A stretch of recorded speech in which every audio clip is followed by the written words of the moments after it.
Professor, não entendi essa parte. E também fiquei com dúvida. Vou dar um exemplo do que acontece no dia a dia de trabalho. Chegou a nova graduação. Rise, they're trying to, again, control some light globals. Oh, okay. Okay, never mind. Well, now we're going to start to see it. Genji does not do this, by the way. This is not normal. But they are looking for a Flex Yasuo pick. 100% win rate on this champion so far. Can be played in a multitude of places. I am very perplexed. Even mid, by the way, in this draft still.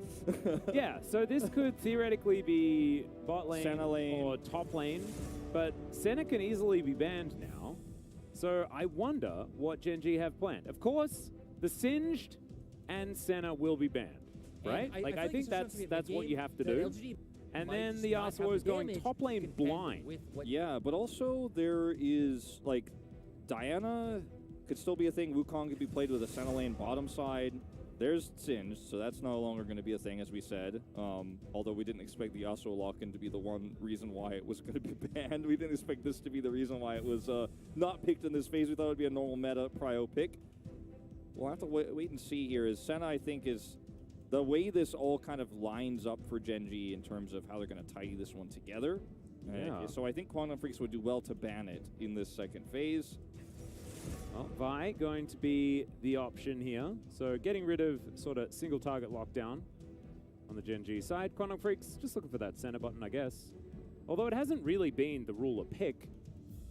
But... Well, he might just give it to Lehens and say, I'm playing Yasuo. Yeah, could be the thing. Because, I mean, Yasuo topside here is blind, but it's a flex pick. So there it is. Not going to let that one through. So now I'm really curious where Genji take this draft, because there's a lot of different ways. Like, they could just be like, you know what, we're playing Ziggs, actually, and we're going to try to push the bottom lane in. They could play Caitlyn here and put the Yasuo top and be like, I don't care what you play. Doran is actually going to play better than Keen. But it's going to be the Gnar. All right, so we are playing bot lane Yasuo. Lehens obviously has another, you know, another piece of dark technology that he hasn't quite brought to light yet. Unless it's just Wukong Yasuo bot lane, which, I don't know.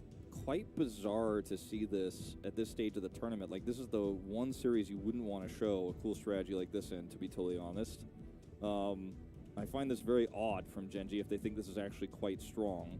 Well, yeah, that's the thing, right? Like, maybe it's just an experiment, and they're like, well, this didn't go so well, but we've got a best of 3, so we can win the next few games. It's weird because you and I were talking about this leading in this series, is Genji does not do this, ever. They have not done it this season. They do not just go, oh, well, let's have, like, the For Fun series. And I don't want to say this is straight up a For Fun series, but showing this in Game 1 on Red side is quite peculiar. It is definitely peculiar, and I'm looking forward to seeing what Genji is going to end up actually picking to round out this roster. Doran does get the Gnar into the Gwen now. The Gwen, the only champion I think really viable here for Kwangdong to put Keen onto. Okay. Okay. What is happening? Do we even Sejuani have support, a bottom lane? Sejuani with Yasuo and Azir mid, Gnar top side. I guess that is where we are at right now. So I guess this is like the, we're going to zone you forever and you will never be able to enter lane. When Wukong gets level 6, the bottom lane will end.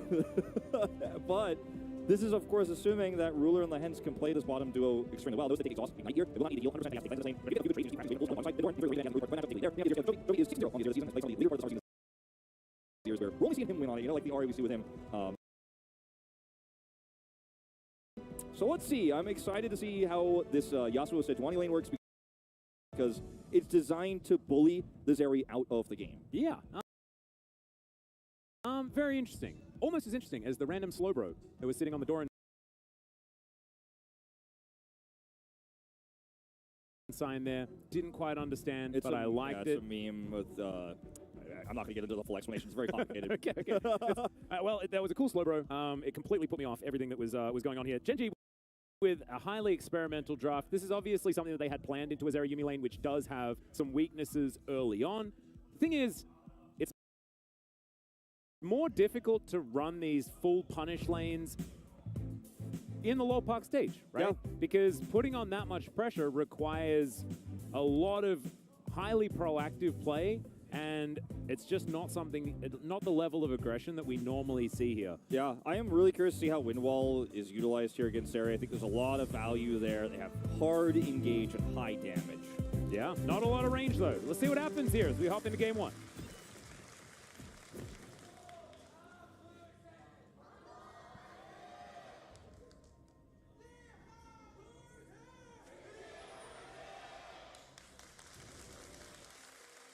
All right, here we are. Welcome, ladies and gentlemen, to the Rift for game number one of Quandong Freaks taking on Gen G. And ooh, Gen G already starting off with a little bit of a sneaky level 1 opportunity.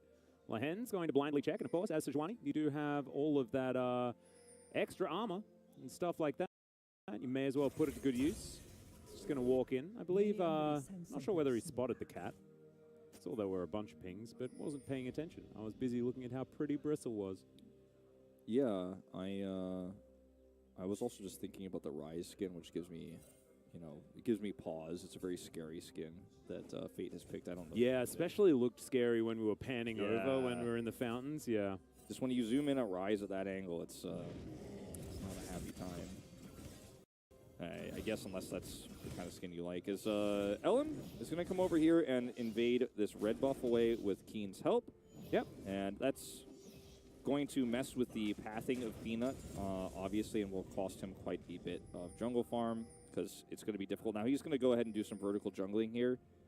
And this could actually benefit Gen G depending on how this bottom lane goes at the level 2, because Peanut can actually wrap around and look for a gank if Teddy and Hoyt are trying to trade back. Yep. The early part of this matchup is where I'm very worried about Keen, because it's a tough one into the Gnar, and he will be on an island by himself this game. Yeah, very interested in this bottom lane, because right now you can see it's shoving towards Quandong as Peanut going to hop over this wall. Xin Zhao actually not agreeing to the full vertical jungling, which I do like, given the fact that he does want to have some access to this bottom lane if things do go wrong. And as you can see, it's pushing, and that means that the all-in level 2 might be an option here for Ruler and Lehens. Yeah, and Peanut can just go ahead and take this Gromp, head down there. Look at the respect that has to be shown here for Teddy. This is a 9-game winning streak for the Zeri Yuumi. We talked about 100% win rate on this patch.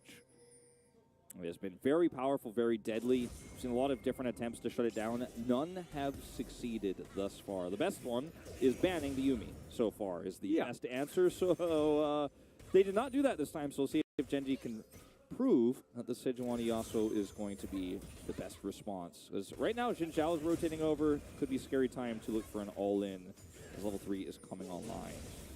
Yeah, we are going to be throwing some tornadoes through here, things like this. You mentioned the wind wall getting a lot of value. Certainly will. But Ellen's down here on the bottom side. And Peanut is making his way uptown. Heading over towards Keen here, who might just face check, and he does. So he's going to have to just dash over the wall. But immediately the follow does come through there from Peanut, who's fighting this one out. Does have red buff, another devastating blow. And Keen in a little bit of trouble here. Might need to go back a little bit earlier than he otherwise would have liked. But as you can see, CS absolutely still fine for the Gwen. And this normally gets really scary when you decide to go, you know what, the enemy jungler has to be bottom side so we can push a lot of power top side in this early matchup. Against Zeri, it can be scary as, Element's just unfortunately not there to hit that 450, excuse me. And, I like 400, that was cool. Well, I wanted to say 400, and then I was like, well, it's actually 450, so sounds cooler, but it's just not accurate, so. 450? Yeah, there you go. There you go. About 450. All right, but anyway, what I was going to say was Zeri, if she gets control of this lane because they get camped by LM, then she can actually get plates, but not right now, not until a few more levels come online. She gets a back off, and this moment in time, still love that Peanut is putting some resources topside there, taking some jungle away, and making sure that Doran can get the most out of the early Gnar matchup. Yeah, it's working out. This bottom lane is, just kind of going all right. As Lehen's just trying to bully Hoyt away from the minion wave so they couldn't hold on to it. And they get a decent back timing here for Ruler as Keen, dealing with this minion wave that has crashed towards his turret.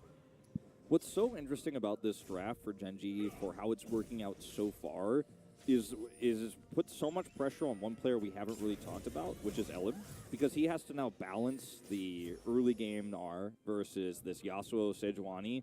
And then he's been put in a position where he's vertical jungling to stop Peanut from getting ahead and having an impact, but it isn't working. Ooh, Chovy going to flash very early here. A lot of respect to Fate, who flashed after him. So, of course, flash for flash in that mid lane, benefiting both junglers, theoretically. Yep. Ellen making a pass will at least grab something out of this. But bottom side, a lot of minions deleted, as is the plan with this Yasuo Sejuani. And might even just see early Drake take here for Gen G as the 6-minute mark is hit. Peanut on Wolves right now, and with the extra prio they have and this wave crashing through, they can also take the vision away. We'll be able to grab Drake and Scuttle. Yep. Reset with plenty of time to spare. I've done a little bit of research, Wolf. Lahen's played a game in solo queue of the support Sejuani and did not die. As the Griffin flare comes through there. Jonas Strong picks it up immediately. Slight zoom. I like that one a lot. Yeah, he's been playing a bit of it. It's his answer to Yuumi at these this time. It's cute. Narc flies back as Keen does have some needlework. Very nice sidestep from the first one there from Doran. But not going to flash. Keen not going to ghost. Still the Gwen, a lot of control here. This lane right now, feeling pretty good. We'll force a teleport here from Doran before that wave crashes through. Ellen making another pass here towards the mid lane. And does, of course, have flash available. Chovy does not. Yep. Fade also without his flash.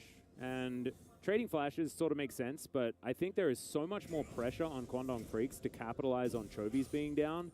Because otherwise, Rise not having flash compared to Azir not having flash feels way worse for Rise. Rise can't just pull these things out of the ground and shove you away. Yeah. And then even potentially set up a counter gank. Lahen's is just a mid laner now. He's our mid support. He's just up here surfing around as Ruler 1v2s this lane, which feels amazing because if you're Hoyt and Teddy, you're pushing now towards where the rest of the collapse is coming through. Chovy's going to come over here with Peanut and take this red buff away. And now Teddy realizes, like, oh no, I can't be in this area. LM doesn't have 6, can't protect his own red buff, can't protect the bottom laner. So the lane will naturally push back. Yep.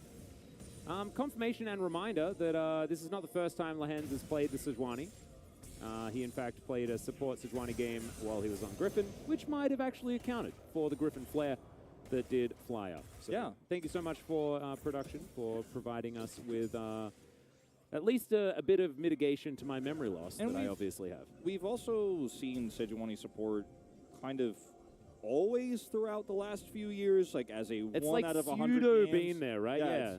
Yeah, we've sort of seen it with Callista. We've seen it with, I think, even the Senna. You know, there's been a few different ways you can run this one. Hasn't been very popular, but it's always been there. We've always talked about, like, could be a thing, could be a flex, could be a jungle pick, but in this case, it's just designed as hard CC for a fast-moving Yasuo. It does high damage output. He builds up his Berserker Greaves already, and Gen G, with a faster control of the bottom side here, going to be able to group up faster for Drake. Knows that Fate here, still holding on to that heal in this one. They don't have a great team fight set of ultimates. Well, Doran needs to be pretty careful here, as the hop's going to get him out of the way of the wind becomes lightning, but Gen G move on over. That is going to be the ulti out of Ruler as that gets first blood to Chovy, and now Keen just not immune at all because everyone's melee. So how can you get any value out of the mist?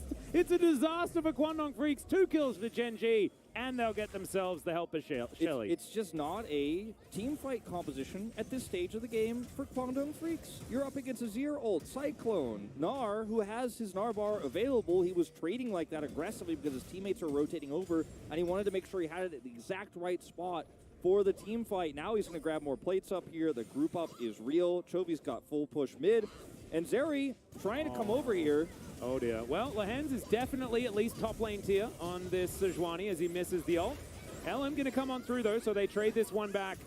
Peanut will fall down, and now Teddy getting an assist. That's a start, but they're going to need a little bit more on the Zeri. Yeah, Ruler is going to take away some solo plates down here bottom side. Look at this massive wave he has. There's no teleport, of course, for either of the bottom side players. Keen could teleport here, but he's trying to clean up mid.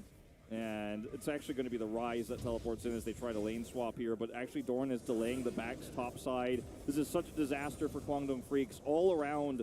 One Rift Herald fight their team composition is not designed to fight.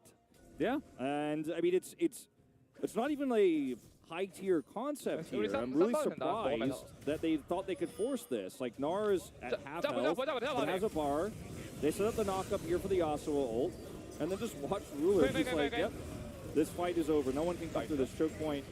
Doesn't even have to exhaust. No. And this was a little bit less clean, as if Lehens had have landed the ult, then it would have been game over. Fate, nice little sidestep, gets him out of the way, and the rest of Kwangdong Freak's able to at least get the one kill. Yeah, Peanut just sacrifices himself so Doran Lehens can get out. There's no chance of him escaping with the Yuumi ult coming down. So many plates now in the pockets of Gen.G. Yeah. 3,000 gold ahead at 11 minutes. And this comp is supposed to be ahead, don't get me wrong, but I don't think it should have gotten a Rift Herald in it without a team fight win. And now it's going to be a whole set of plates here mid. All right, well, this was another answer to a Yuumi comp, actually used by Ghost and Joker? Or was it against Ghost and Joker? I kind of want to bring that one up again to read it out more. There was Shelly doing her headbutt move. Yeah, well, I was worried that they were going to commit harder to the dive, so I was eyes on the screen as well. But look at how quickly these items have come online here for Gen.G. Like, Yasuo picks up 2 assists. Doesn't have his mythic, doesn't matter, he will get it very shortly, but it's a crown early for Chovy, and it's a fast Trinity Force here for Doran in a matchup where Gwen struggles through the early parts. Now she's going to struggle through the mid parts, even though this is the part where she kind of starts to turn things around, because Trinity Force makes it so difficult to lane. She's also about to lose her turret.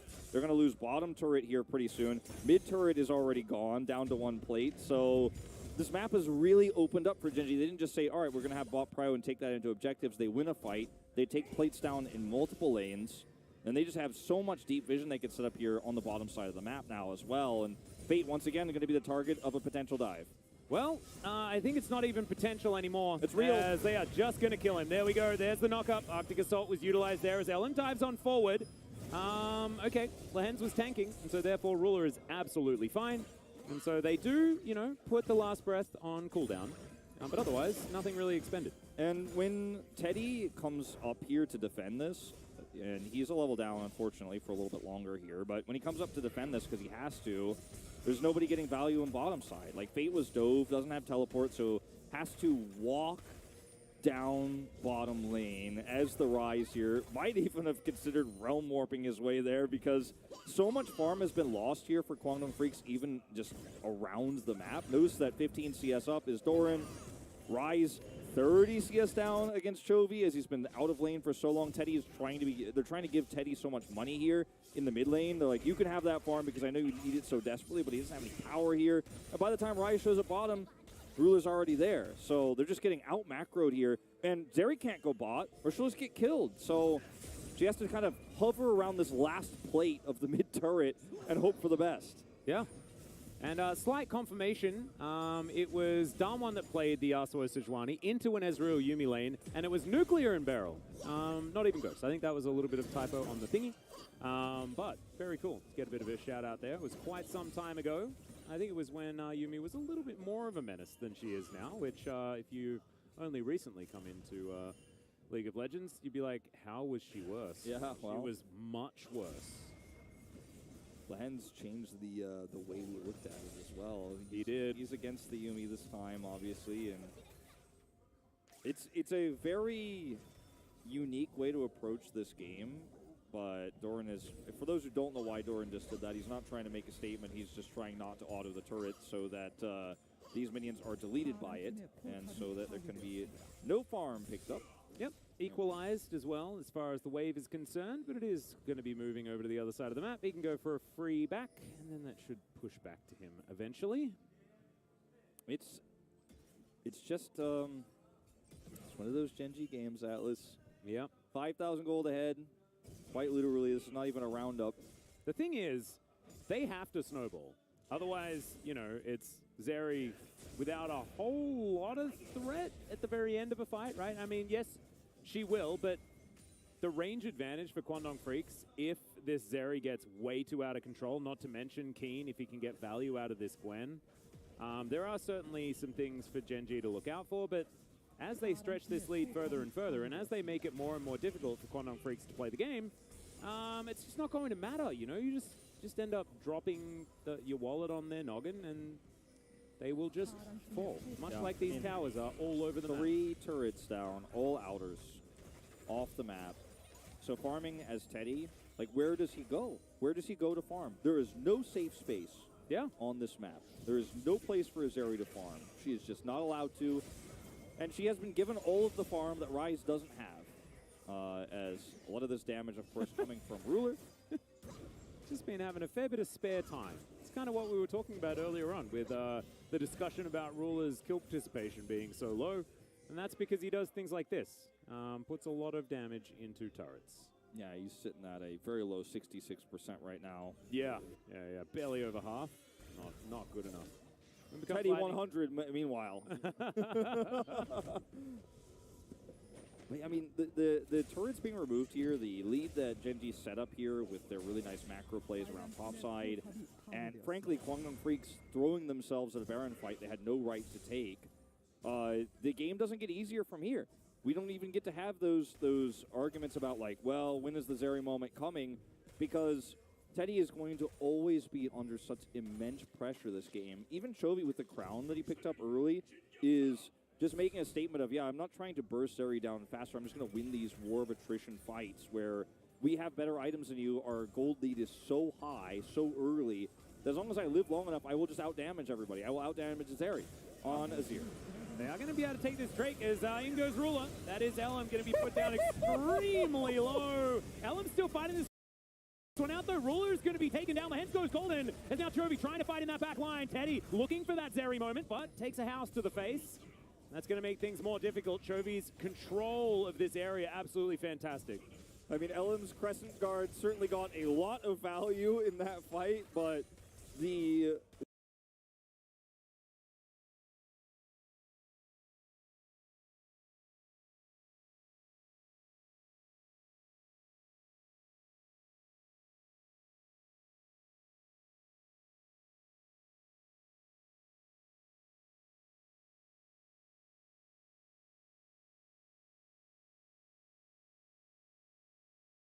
Swipe for Xiaosheng.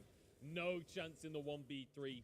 Punished here as Yeji already onto the tower. And LGD doing a really good job actually to snowball off of picks, right? Consistently finding one or two people out of position and using that to buy advantages across the map. Munch, I gotta tell you, TT, they took down ONG. They took down FPX, they took down BLG, they took down all the teams around them that they would need to look for the playoff run. And if that becomes, again, a little, maybe not even a little bit harder, like sure, they won't be out if they lose to LGD here, but we've said it also along that 8 typically is that magic number. Like this would be rough because if they lost here, theoretically they would then need to beat RNG. Yeah, I will say, it's not guaranteed that it needs to be 8. It's possible that it's 7. But that's not a position you want to be in for TT. No. Because then your destiny's not even in your own hands, right? You're relying on other teams losing. You're relying on fate happening to go your way. It's not where you want to be on TT now. Falling pretty dramatically behind here. 3,500 gold in favor of LGD. As you say, TT would bring to get this win. They've still got RNG in their schedule. It's a tough one. LGD, on the other hand, over the moon, right? They are, you know, Destiny is not in their own hands at this point. Like, they need certain things to happen for them to still make playoffs. But the dream is technically alive. Technically, they can still make it here. As Xiaosheng trading once again. You know, they also have RNG left in their schedule. They also have top esports left in their schedule. So their schedule's a bit rough. It's Fierce flashes forward. He doesn't care about the schedule. All he cares about is solo kills. But oh no. Oh, Fierce knocked up now. And will be taken down. The shield not going to do nearly enough. And Baytron grabs the kill there.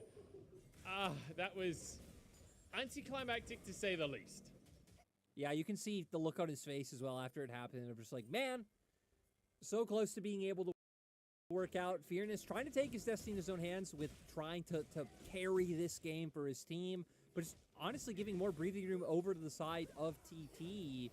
TT now might be able to find a pick with numbers advantage, but they did use a lot of ults to find that kill onto Fearness in the bot side, so shouldn't be able to make too much happen. And it feels like that's how a lot of these fights or picks have been going, right?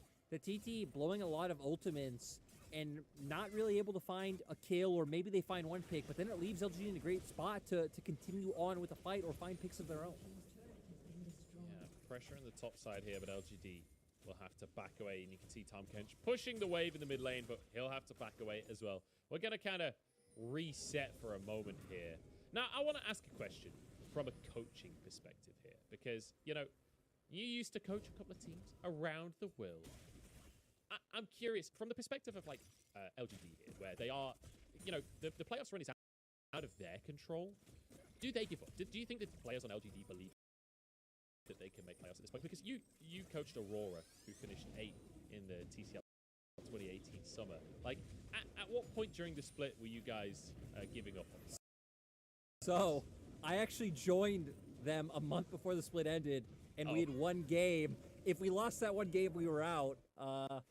And, you know, I feel like it's a lot on the org in terms of, like, if you as a team kind of have an idea of what's going to happen going forward. Because for LGD, I think it'd be great if it's like, hey, we have multi-year contracts with these pieces we're going to build around, and just kind of end the split strong. And you obviously want to show the best of yourself as a player anyway, right? Even if you're going to leave a team, kind of going into a new year, new season. So I definitely don't think you give up.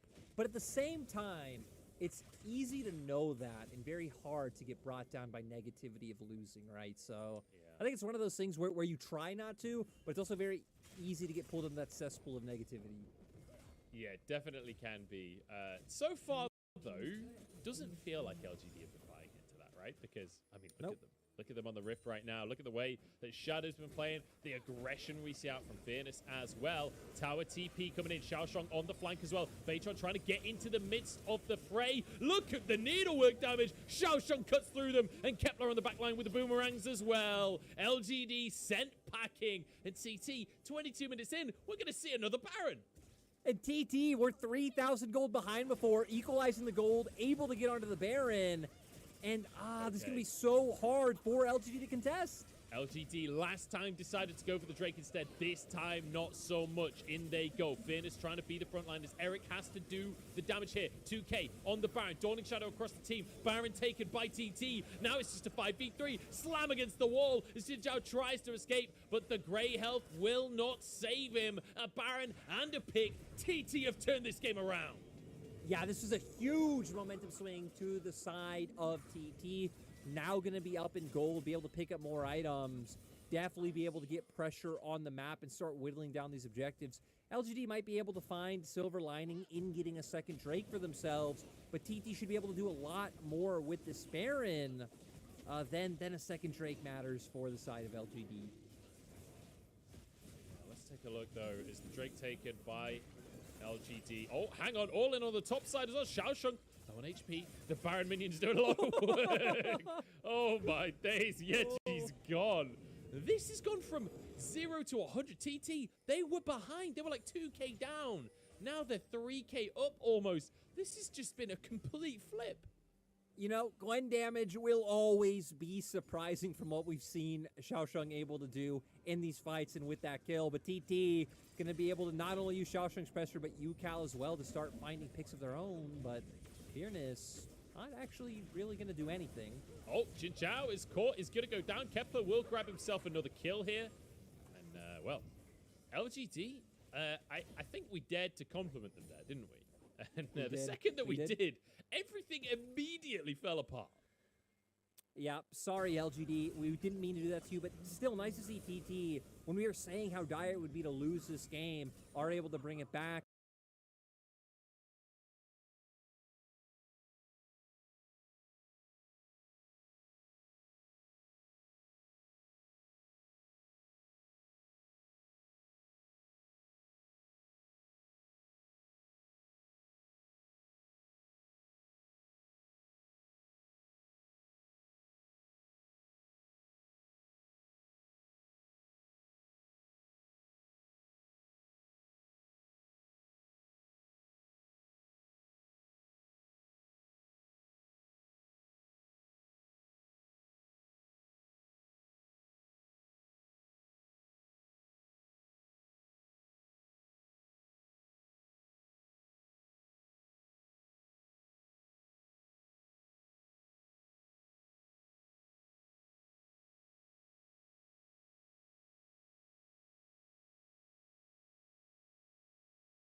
Quer dizer, esse sujeito repugnante. Luis para el arquero. ¡Gabi, gol! ¡Gabi, gol! ¡Gol! Placable de Fausto Vera, pero no puede derribarlo. Aquí está Rodinei, soltó Rodinei. Buena para Gabi, gol. ¡Gabi, gol! ¡Gabi, gol!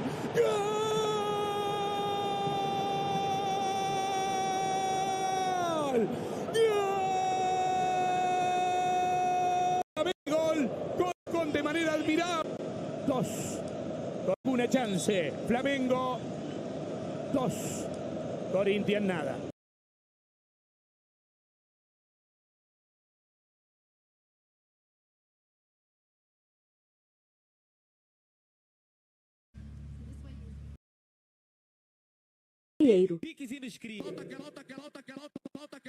Pai jogador caro.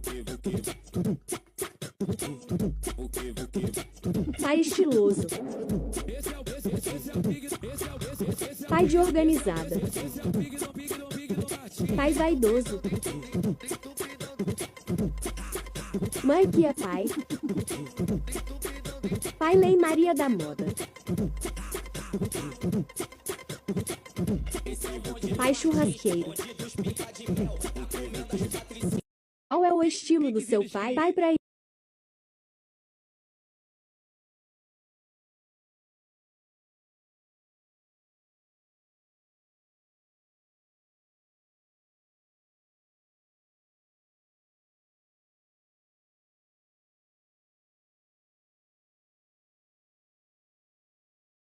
eterna com o Vasco, porque o Vasco eu entrei pelas portas da frente, me criei no Vasco. Quando eu saí do Estrelinha, eu fui para Olaria e ali fiquei. O Vasco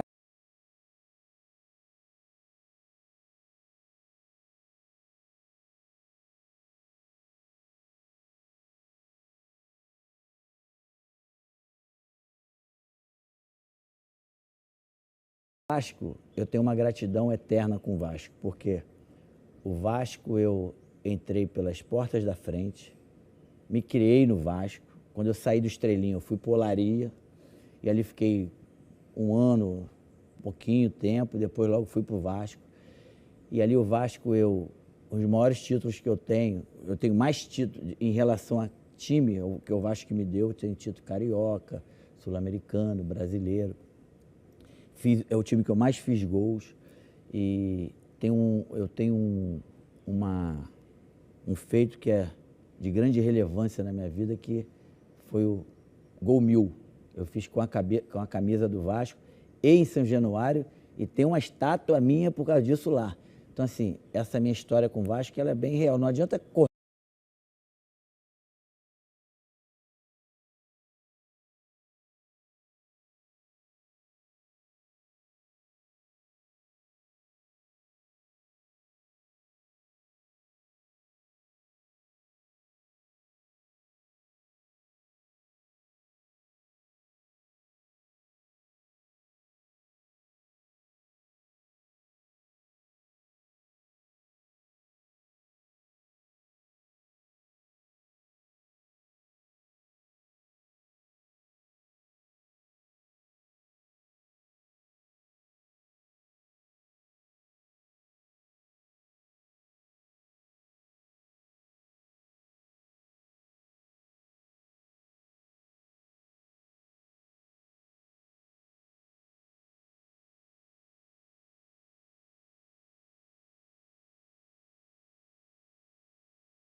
Abusado mandou um recadinho à torcida do Vasco, o arquirrival do Flamengo, o clube que o revelou.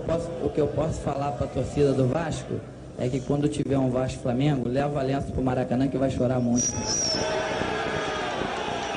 A ponta esquerda.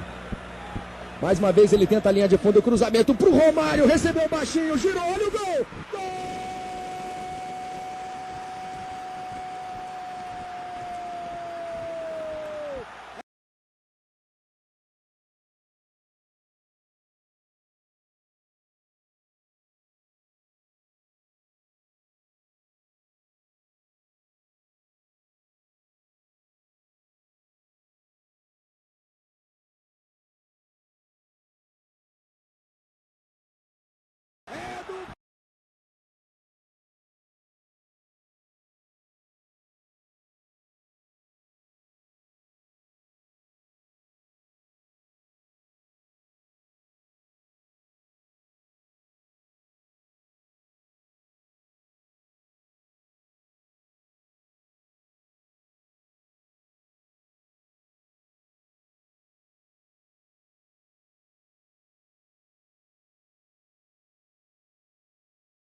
To do it again. I also don't think this comp needs saving. I think it's a really good comp. The Ari Viego parts of it, I think if we were looking at an East Side team, we'd be very concerned about the coordination that's required to pull this off. But we are not concerned, as you see the win rates across the board here. Doran has played 12 games in NAR. He's knocking on Dudu's door here. He's like, yeah, I can play this one a lot. He's not quite up at the 18 15 mark that I believe due is this season, but he's getting up there. Yep. And yeah, we haven't seen a whole lot of Kennen, but it is extremely strong when it has the ability to be sped up. And the Slicing Maelstrom is extremely strong against the Ahri, extremely strong against the Zeri. So if played correctly, you're Kwangdong Freaks, and if they don't fall too far behind in the macro game where Gen G finds a lot of their success this season, I think this comp is quite formidable. It is. Certainly is something that could work. If Kennen falls behind, though, he kind of just does nothing at all. So it can be a difficulty. As Peanut is going to be discovered here by LM. Doesn't have a lot of his cooldowns, but Peanut just takes the rocks that he was working on before and is going to be fine. Yeah, level 3 Kennen is going to be tough to actually help out here if LM gets collapsed on, but Doran trying to hold the wave, doesn't want to lose CS, so it's kind of an awkward fight to take here for Peanut. He wants Doran to help him so badly, but Doran's like, man, I'm going to lose CS now. You could have committed earlier. Ah! Oh, still a 2 versus 1. Nice little Q come through there for Keen. Very difficult to actually dive this. Yeah, exactly. Chovy back in base now, so can teleport if you would like to. Fate shows. That means the teleport will be invested. And now Kwangdong Freaks looking to back away. Looks like Doran might be out of the woods for now, but it was looking dicey there for a moment. I did feel like this was a very slow setup here for Doran and Peanut. The coordination between the two of them, because that wave crashing through was not the cleanest. Chovy will lose his teleport for this defensively. Fate will, of course, also expend his to return to lane after that back. Doesn't have roll morph just yet, so it ended up being, you know, fine for both sides here. Not as side getting a huge advantage. But I think what Doran and Peanut wanted to accomplish, they couldn't actually pull off because of that wave, and they were a little bit slow to actually commit one way or the other. So teleport was forced. Rise comes up. Yeah. As the dust settles, you know, it's okay for both sides, but I do think that could have been a little bit cleaner from top side of Gen G. Yeah. I mean, they had to play defensively. I think the fact that Doran didn't get dove is probably good. Is Peanut going to look to return the favor here to LM? Chovy, roaming on over, does get vision available, and that should mean that LM can't actually come and defend, although Fate will make his way in. Chovy looks to connect the charm. Orbit Deception flies through. Lehens gets here first before Hoyt. 2v2 continuing as the flash over the charm was fantastic. Lehens just flash pulverized. They pick up the first blood onto Fate. Just amazing. Both of these supports with the right ideas. Extendo Beam's going to slow down Hoyt and add insult to injury. Rule is also going to get a kill. Do not skill check this team. Do not do it. They will outdo you, as the flash pulverized from Lehens was amazing. Like you said, Hoyt has the right idea with his play forward as well, but Alistair reacts perfectly. Lehens gets the knockups there, and suddenly 2 stacks for Chovy, 2 assists, and this is all about Peanut coming over here and just setting this up. As the wave is, you know, reset here in mid, LM is super low health, and Lehens, he's like, I'm here first, I'm up a level. Hoyt makes the really nice flash play here with the charm. Not important. It's the knockup that actually really ends up winning this one out. LM just barely escapes, but Hoyt won't be so lucky without his flash anymore. Yeah, and you see Chovy like immediately leaves. Peanut as well throws a Q. They want that kill to go over to Ruler. They deliver it to him, and Lehens really not looking that rusty on the Alistair. Of course, it's his 4th most played champion of all time. He's very, very good. And everybody's getting used to it again because of the Sivir coming back to the meta. So, for those wondering, because of the way that Sivir's spell shield works, Alistair is very difficult to play around. In lane, not the biggest deal when you're running a Zeri Alistair, but in even team fights can be an issue. Well, the flash hook not going to land. Of course, it was a Hex Flash, so Hoyt not going to get too punished, but these Spirit Rush did have to be used. Yeah, so still a significant win here. Taking that one away from the Ahri. It's going to remove a lot of her power. As Rift Herald is spawning in a minute and 5 seconds. And already Gen G, significant gold lead here across these lanes with those 2 kills they picked up. Yep. And, like, it's the Zeri lane that is 10 CS ahead, in fact, this game. It is the Zeri who picks up one of those 2 kills. Very concerning for these upcoming fights here, as they don't have enough prio to start Drake just yet. And maybe Kwangdong Freaks' best case scenario here, they end up trading this early objective. Yeah, it could be one of those situations. LM, I don't believe, is going to get spotted, as Peanut's just going to be distracted by the shellfish. We'll be able to remove that one. Peanut is just out-farming him so hard. He's had so much control over the map. Yeah. Taking away some of the farm as well with his Qs. He's up a whole level right now. LM just hit 5. Peanut has his Heartbreaker online with all that extra farm. So this first Rift Herald fight again, Kwangdong think wisely before you go into this one. I don't want another game decided by this. Well, Keen is playing this lane very well. As you can see, he's ahead by a bit of farm. Does have his cull ticking down as well. Does have, of course, the Slicing Maelstrom now available, as he has hit level 7. Peanut going to come over, start off this rebuff, and Rift Herald has now spawned. And this is a much better team fighting comp for Guangdong Freaks this time around, for early Herald, but they don't have Prio. They don't have fast setup on this. So if he doesn't have his teleport just yet, we'll have to walk back over, but notice that Genji are already grouped up here. Ruler is off vision, so they don't know whether he is going over there or if he's going to be coming back to lane to deny plate. So the decision that Teddy has to make right now is a tough one. Are we going to force this fight, try to use our comp early Sivir power against this area before she's truly online, or do we go bottom side? And the fact that Ruler isn't showing right now is so frustrating for Guangdong Freaks because he could just be running down there to get plates. Genji could delay this objective, but they're going to hard commit.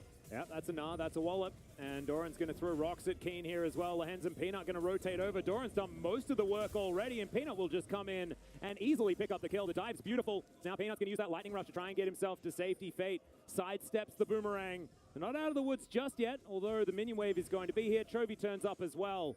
Heist successful as Genji should be able to move on down, collect themselves the Rift Herald with the man advantage. Ruler is just farming mid. Question mark ping goes down before he is showing there, but he does appear. Chovy going to teleport bottom side, so no farm missed here for Genji. That teleport advantage Chovy holds, and Rift Herald, they don't need it to get more advantages here. They already dove the cannon. They were successful. They forced the cannon to now go side lane against an Ahri bottom side, where he's going to lose a few of these minions, because once again, Genji's macro, they're just ahead. They are the first ones to make the calls. They are not hesitating. They are not waiting. What's the biggest tool for Guangdong Freaks in this Rift Herald fight? Slicing Maelstrom. What did they do? They dove the cannon, forced his Slicing Maelstrom out, and now they don't need to worry about the Rift Herald. They're like, yeah, okay, we're just going to get value elsewhere. And yeah, Guangdong will actually get this one, but at the cost of so much map control. Yeah, I actually think it might have been a little bit of a mistake for Genji not to prioritize that one, but getting down here towards the bottom side and potentially diving Keen again, that happens, then perhaps it is massively worth it, as Keen's either going to get zoned or dove. So this is a plate gank to get now the equivalent amount of plates as the Rift Herald. Now I agree with you. Yeah, I think that definitely worth. Doran has teleport, so he can, if there was a heavy commitment topside with the Herald, he could just teleport and be there to answer.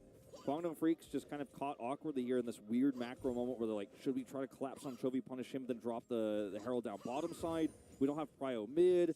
Top side, we have no presence. Rise needs to try to get back to the mid lane. Oh, wait, no. What do we want? Sivir the farm there. Like, Guangdong are so slow in these moments. This is something we've been criticizing them since spring season for, is weak macro play in game states that are not favorable for them. They sometimes just freeze up. They don't know what decisions to make, and I think Genji in this game are really just highlighting why they are the best early game team in the LCK. They're the best at a lot of things, but the early game at this stage, phenomenal from them. 20 CS advantage, 20 creep score advantage here for Peanut in the jungle, as this is the dive that starts it all off. Great Gnar ultimate here into the wall. Of course, the wall up follows up, and Keen is forced to ult, and it's not enough to save it. Nope, because they've got everyone up here towards the top side. The entire farm made it up as the monkey and the cow get together and get the work done. But it was mainly just Doran by himself that did a lot of it. LM's going to find Lehens. Lehens going to get bonked on the head, but then isn't going to be too worried. Chovy might just take a turret. Yeah, and the Zeri is getting free farm mid. She's not being the one giving these plates, but she's getting CS. So Genji have just decided, like, we're going to maximize the value of the Rift in terms of money. Like, they could actually be like a tycoon company with, like, how they're like, all right, how much can we exploit Summoner's Rift to make sure everyone gets the most money possible here? How do you win this macro trade without Herald so hard? Yeah. Are they going to get a kill as well? What is going on?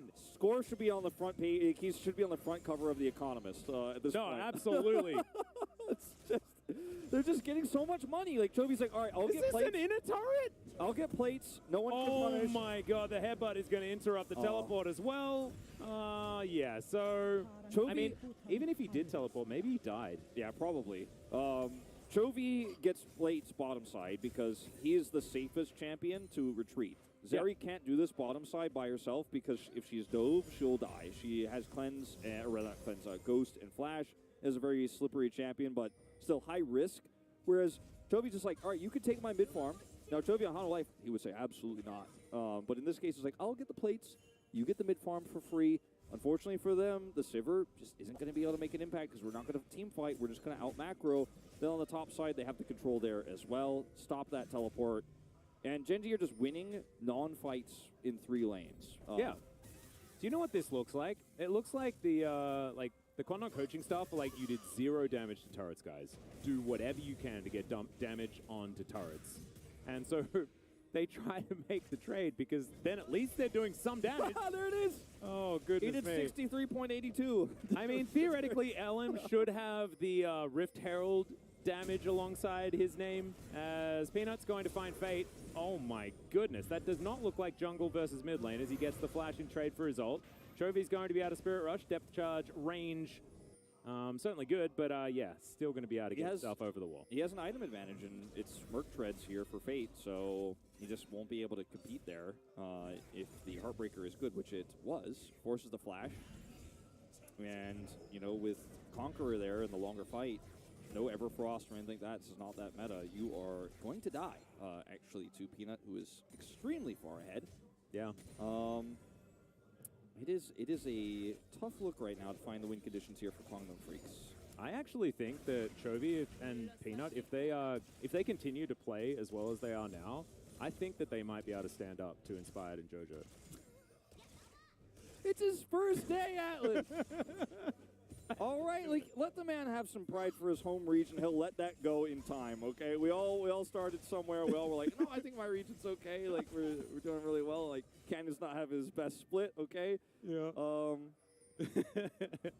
I just really want Kobe to address that on the broadcast afterwards. Hey, I mean, look, those players were at MSI. You know, Gen G was not. Hey, that's a very good point. That is a very good point. Yeah, so, maybe that's checkmate. Maybe that's checkmate. Gen G now 6,000 gold in the lead at 15 minutes.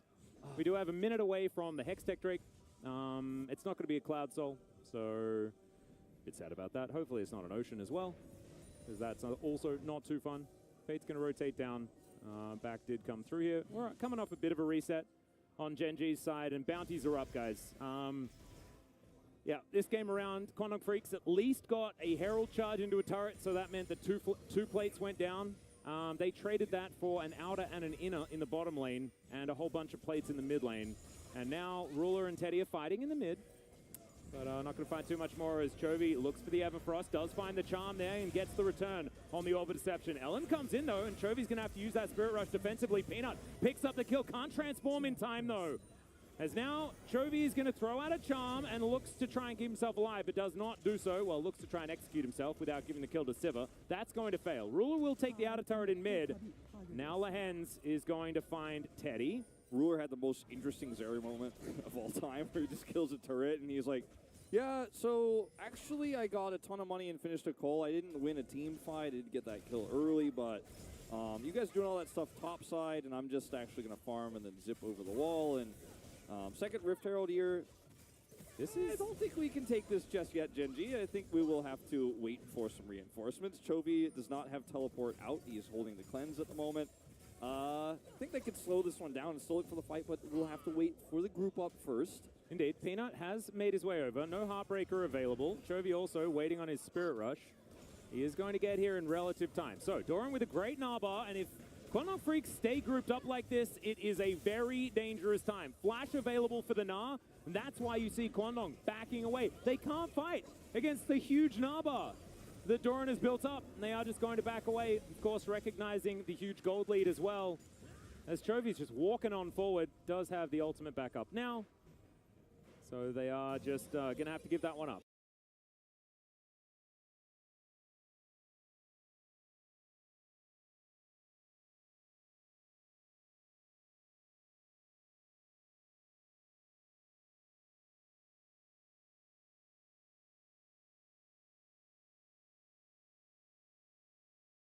Aggressive when given the opportunity they split. So, first Rift Herald of the game here for Gen G. do collect that one for themselves, and we'll see where it does actually get parked. So, you know, of the things I predicted to happen today, you know, I thought, okay, I predicted Sandbox to beat that one kid. I didn't think it was going to be that one-sided, but, you know, I was pretty spot on with that. I thought, okay, Gen G versus Quantum has a pretty good chance to be the fastest series of the week, potentially going into week 8 here.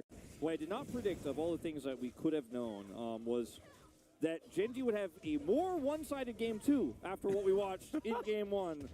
Now, Quantum, it turns out if you don't pick Yasuo Sejuani, things go better for you, Wolf. I don't know. Now, Quantum have gotten some bounty gold. They have killed 2 champions, and the Sivir has missed her power spike window. Unfortunately, she is now out-itemized by the enemy Zeri, but we're still only 2 Drakes up. Gen G don't have a soul point, the threaten or anything like that. Baron hasn't spawned yet. No inhibitors are down. So what I'm saying is there is still a chance. Much like there is still a chance for Nongshim to qualify for playoffs and for Quantum Freaks to qualify for playoffs. There's still a chance, Atlas. That is what I'm telling you. That's actually what Gen G here are fighting for. They're fighting for Nongshim's ability to still have a 0.001% chance of making it into the playoffs. If Quantum Freaks were to win this game, Nongshim would be out of the running. Yeah. They're basically out of the running already. However, still is definitely a thing worth talking about. I just was going to say, like, the one way I see this going well for Guangdong, and by well I mean is, like, they get a few more kills and you lose the game, but is fights like this that Gen G force, but then also there's a Slicing Maelstrom there. Imagine a Slicing Maelstrom on top of all of this, but they're so behind the curve of the macro that, you know, unfortunately Kennen is, like, here after it's already over. You see that on the minimap. Keen trying to rotate his way back in. But, you know, Slicing Maelstrom value, we haven't seen it yet. We haven't seen Sivir get to run anyone. They've been on the defense, but maybe there's just one team fight where Gen G overextend. Ooh. You know, I'm trying to set the stage for the extreme unlikely scenario, but, you know, you always expect it's over until it's not. That's true.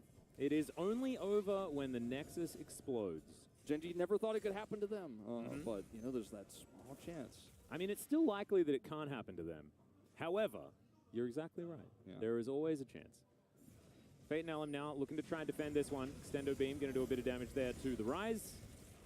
Elm's going to get stunned up for a moment, but Gen G just trying to find any siege opportunities that they can with a relatively low range composition. Always a difficulty. As, yes, the bounties are well and truly here.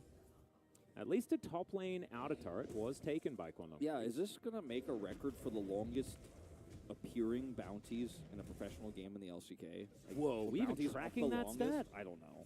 Probably not. I just made that stat up. It might not be trackable.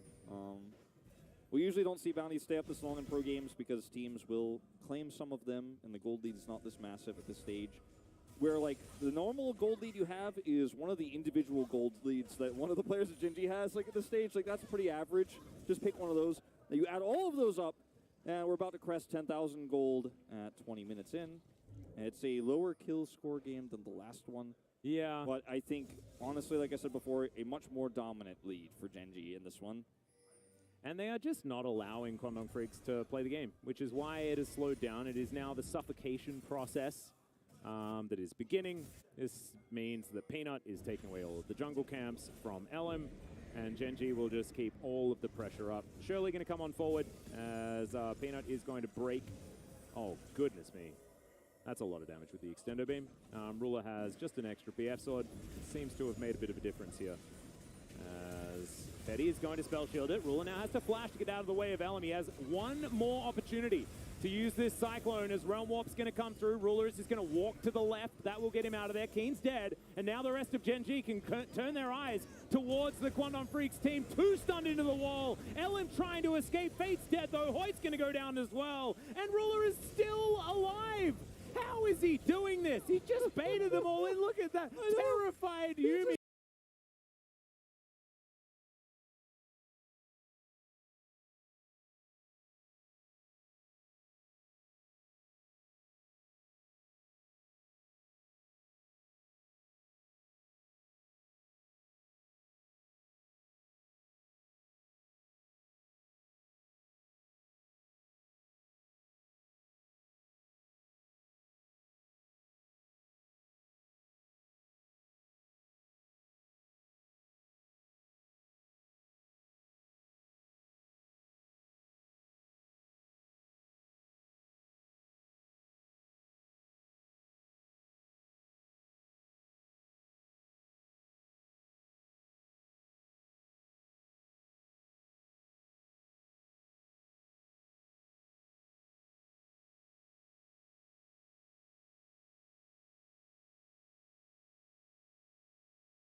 didn't even do any damage either. Not that that really needs to be a thing we're talking about. I mean, it's 13,000 gold to lead, like you were saying. Yeah, just really, it's really unfortunate because Quantum are fighting for the chance to go playoffs. One of us needs eventually fight Team Genji. And immediately, the bottom lane just gets obliterated. Look at that. Ruler putting his Infinity Edge to good use. He's going to be next to Pentakill this time around. As Kane and Fate, the last two remaining. Ruler is going to get stunned. Will he actually die? The answer is no. Doran's going to be able to protect him there. And he's going to continue on as well as Fate. Oh, he just gets thrown back, and Ruler's going to claim that kill as well. This game's over, ladies and gentlemen. Genji, or the Harlem Globetrotters, whatever you want to call them, they are going to pick up the 2-0 over the Guangdong Freaks here, and they still look like the best team here in the LCK. Yeah, there used to be an old StarCraft 1 show called BattleNet Attack where the pro gamers would just match up against random fans online and just destroy them. Usually some weird challenge, like you have to play with one hand or something like that. It felt like Genji were like, all right, let's play against 5, Challengers players from solo queue just so you get to face Genji. Like, they made Guangdong look like, is this team really in playoff contention?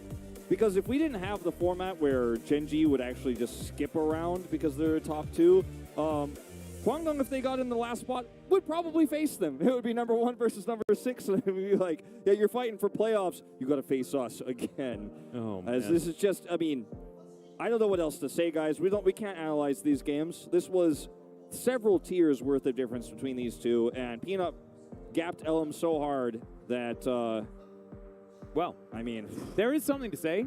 Now, Live Sandbox, Damwon Kia, T1, and Genji are all qualified for the playoffs.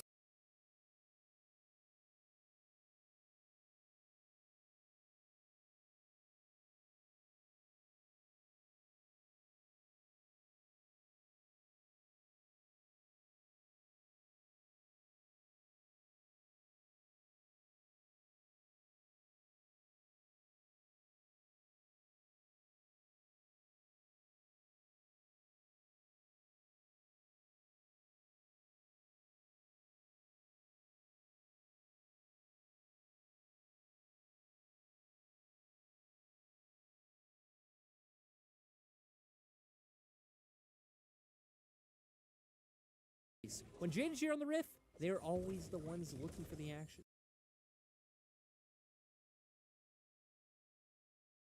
I mean, we talked about the charm setup.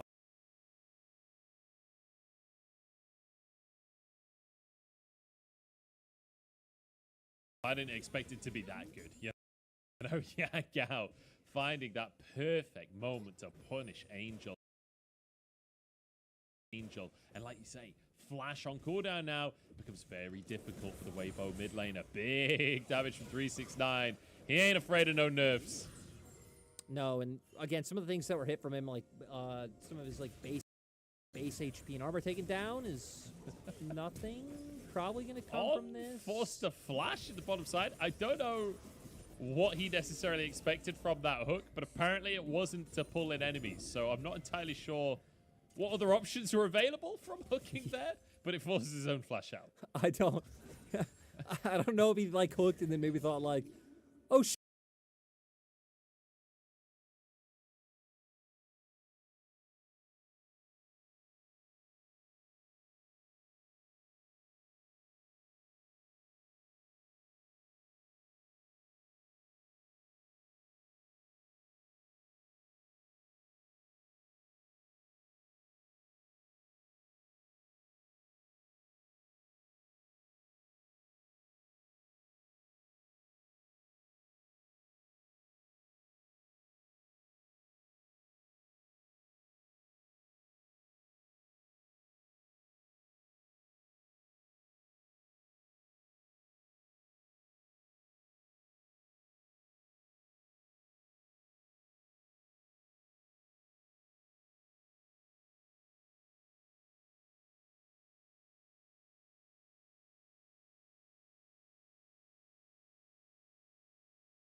Shoot, what if Kanavi's here? Because we don't have vision, or it could have walked through lane, but yeah. This one roams and the Renata. Oh, the Shy goes in on the top side. 369 stunned up. Takes a huge amount of damage. Won't be the full all in here. The Shy not going too far. Charm out from Yagao once again. SOFM the target here. Shields a lot of damage, but exhausted. Chase down. The cannon barrage. Everyone over the wall as well. Oh, knocked up. Damage out from the orbs. Charm should be surely. Oh, could be in trouble. Yagao doesn't quite have the cooldowns. JDG just completely controlling the pace of the game so far. It looked like Weibo would have set something up topside with the Shy looking for that all in, but not able to do so. And Yagao's charms, my God, Munch, have been so on point so far. Yeah, it's so good. JDG really setting up. And Kanavi and Yagao just wicked as this two-man kill squad. Honestly, it's beautiful to witness what was seeing from JDG, and this is their bread and butter, right? Finding the scraps, finding the little skirmishes in the early game, and turning those skirmishes into a win. Right now, already 1,000 gold up over Weibo. And let's remember, this is their third year playing together, right? Yagao and Kanavi definitely having a lot of time to build up that synergy, to become that strong mid-jungle duo. One of the best mid-jungle duos in the world, I'd say, with how well they work together. Definitely one of the best just in the LPL outright. Like, we might have a lot of good teams, but not every team necessarily plays through mid-jungle like JDG are able to do. Kanavi wants to move on to the Shy. Oh no, the Shy didn't see. He drops a ward, but Kanavi's already in the lane. At least there's a plate for the Shy, but I don't know if he lives through this one. The flash forced out. The Shy will survive, I believe. No Spirit Rush available for Yagao, but even still, dicey situation for the Shy. And it feels like now is when we'd want to start to see things starting to come together for the side of Weibo, not really able to find any pressure. They did try to move on towards the mid lane and start making proactive plays come through, but now with Rift Herald spawning and their bot lane having pushed, this might finally be the time. Yeah, SFM starts this Herald off on the top side. And you see On is there once again, but Wonfong has moved over. We talked about usually Weibo like to leave an AD carry down in that bottom side. Not today. They're playing as a team. They're playing as a unit. They're playing for this Herald. JDG moving in to contest, but they're too late. It's already gone. The local gold taken. That 300 gold for the Herald now will be in the pocket of Weibo. So JDG a little too slow to the play with the Callista as well. It's unfortunate not to be able to trade any plates.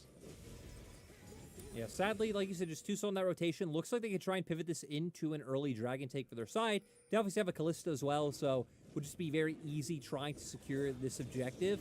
But will give Weibo a window to where they're already coming off of resets, so can get to those lanes to where JDG might be in a little bit of a precarious position with how long it can take them to take that Drake. Yeah, I think it's okay. I think it's okay. All right. The Infernal Drake taken. First one of the game. And crucially, but the tempo, once Munch, again, the tempo. Think of the tempo. Think of the tempo. I'm just trying to remember the dragon changes. I believe it's 9% or is it 6% damage on the Drakes? I'm just double checking. The Infernal. Infernal is 6 now. 6% increased damage. Or attack damage and ability power. Not damage inherently. But yeah, big change. Big Drake